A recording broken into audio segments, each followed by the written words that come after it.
Welcome to Section 3 on Chapter 6. We're going to be discussing population's age structure and how it affects the growth or decline of a given population.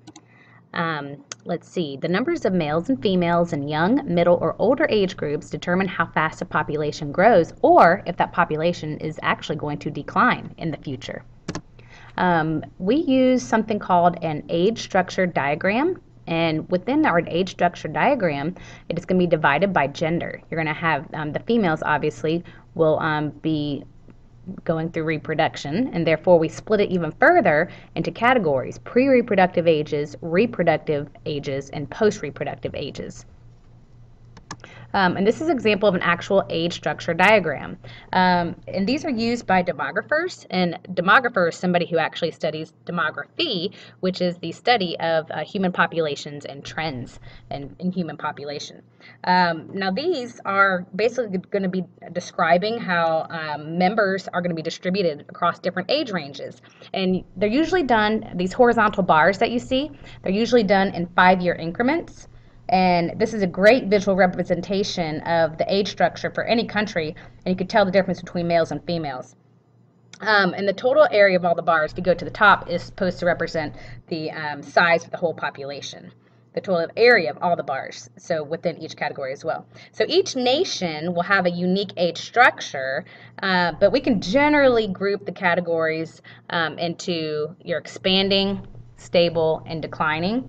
And the ones that are expanding are going to end up having a, looks like pretty much a pyramid, a population pyramid.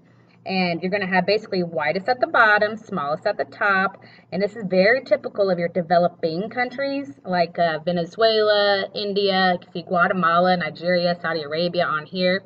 And the wide base of the graph indicates that the population is going to grow because there's going to be a large number of people that are a large number of females aged 0 to 15 who have to bear children still, who have yet to bear children. So even if each one of these future potential mothers has only 2 children, the population is going to grow simply because there are increasing numbers of women that are able to give birth. And then if you think about it, you kind of want to think about that as a powerful built-in momentum that increases population size, unless, of course, the death rate rises sharply and dramatically for some reason. But the number of births will rise even if women only have 1 child because of the large number of girls that are moving into those reproductive years, like I said. So what else can we see from here? Your United States here, we are, most of your almost fully developed countries are going to start steadily declining in population.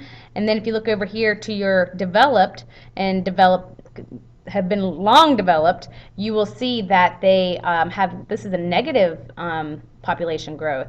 So your stable ones are going to pretty much look like just a straight column, at least through your reproductive years. And then your declining are going to almost look like a reverse pyramid. And there are some major social implications when you have more elderly in a population than you do young people about to go through and the job force, workforce, etc.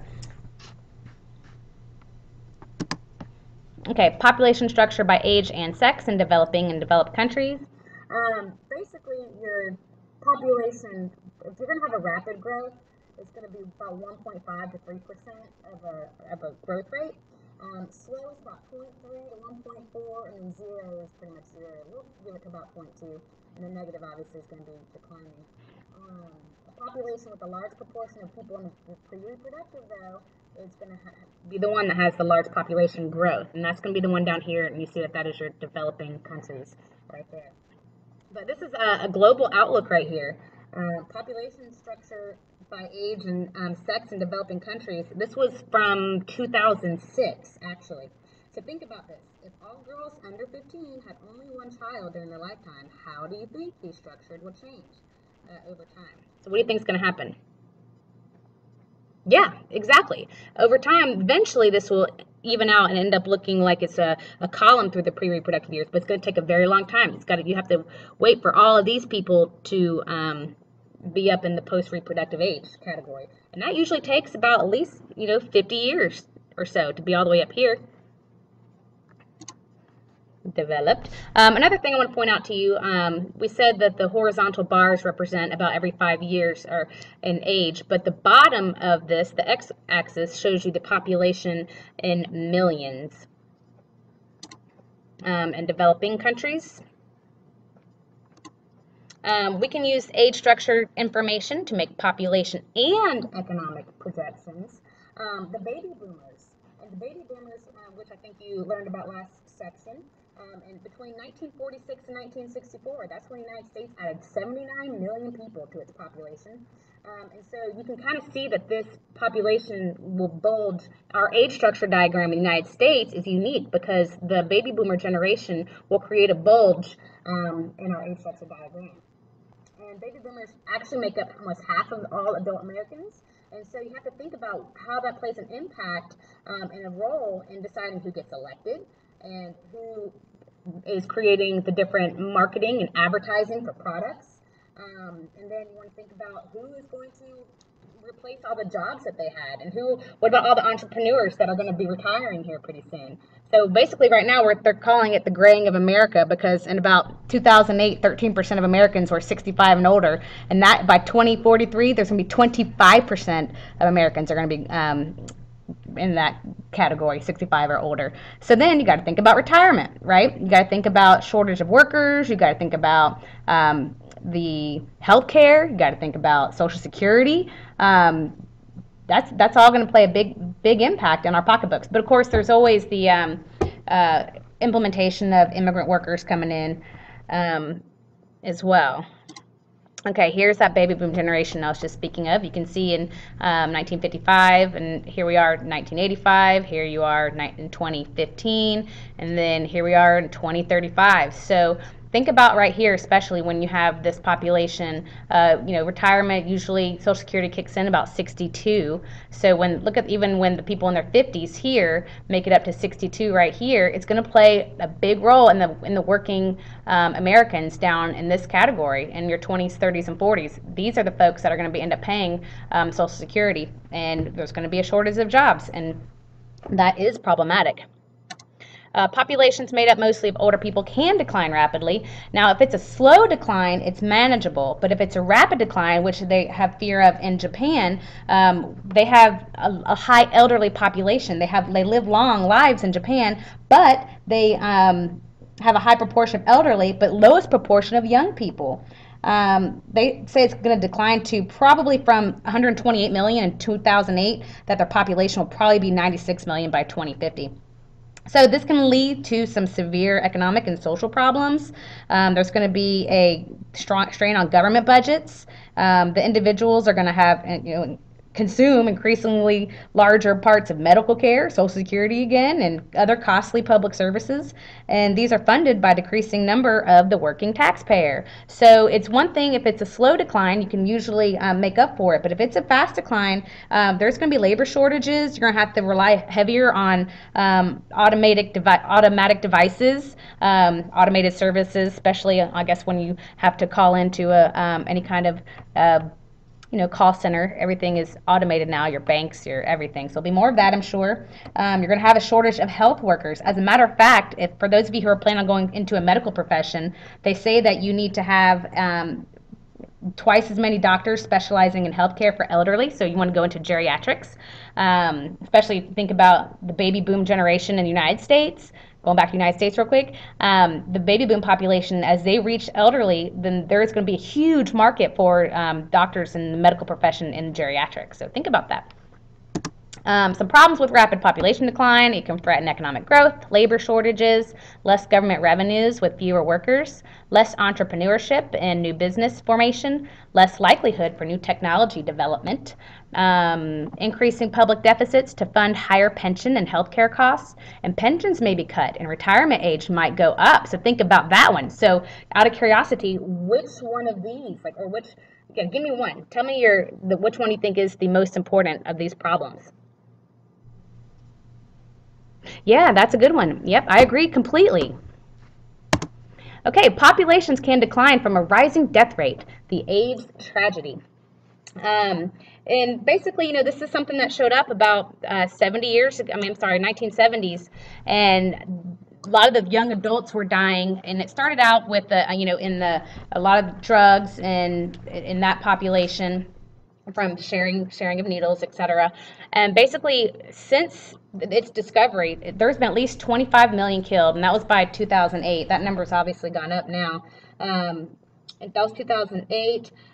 About now they say about at least 33 million have actually been infected with HIV, and then 25 million have actually died from it.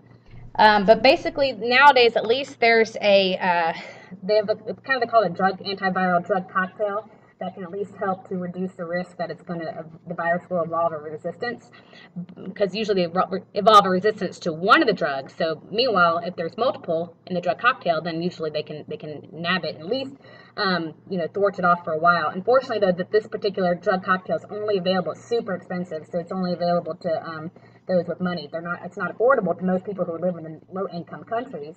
And this virus has basically, since it does mutate, that it's hard to completely kill it off. You know what I'm trying to say. Okay, let's see. How is this impactful? Well, many young adults die, and the loss of most productive workers. This is a severe problem in the sub-Saharan African regions. AIDS are going to kill a lot of the young adults in those areas instead of in a lot of the other sub-Saharan regions. They are dying of hunger and malnutrition, and that usually kills your infants and children, whereas AIDS kills many younger adults. And there's a big repercussion from that. Their life expectancy has dropped. It's dropped to about 34 to 40 years. And basically, those young people are the country's most productive workers. So they're the ones that are trained personnel. They're the scientists, farmers, engineers, teachers, government, business, and so on, health workers, and there's going to be a sharp drop in the productivity of those communities. So basically, I think that within a decade, the countries such as Zimbabwe and Botswana are going to lose about a fifth of their adult population. So there's some things that they're trying to do, and the international community is trying to help. They're trying to reduce the spread of HIV through education and healthcare. And then they are trying to provide financial assistance for education, as well as the volunteer teachers and healthcare and social workers to hopefully come over there and to help compensate for missing young adult generations. Please call the Media Center at 3723. And here is a picture. This looks, you saw this from your case study number 3, I believe, and you can see here where your greater than 15%. So down here is where we're going to have the highest population, the highest density of people with this HIV virus. Okay, so here are some examples of age structure diagrams. In a little bit here, we're going to have you create your own age structure diagram.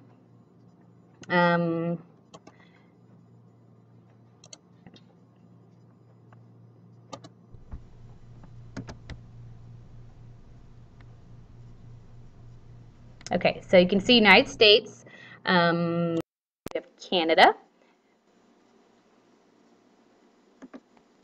India,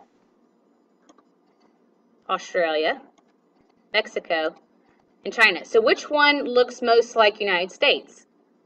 Well, you're going to have your more developed countries like Canada and Australia.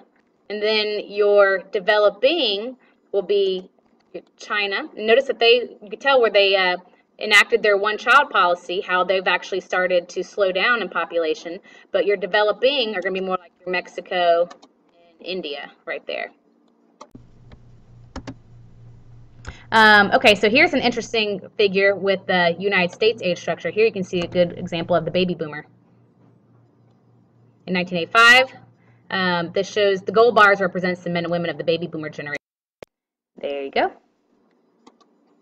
Ooh, there you go. Look up here. So you'll also notice that there's a disparity between women and men. I haven't pointed that out yet, that usually the women have a higher life expectancy.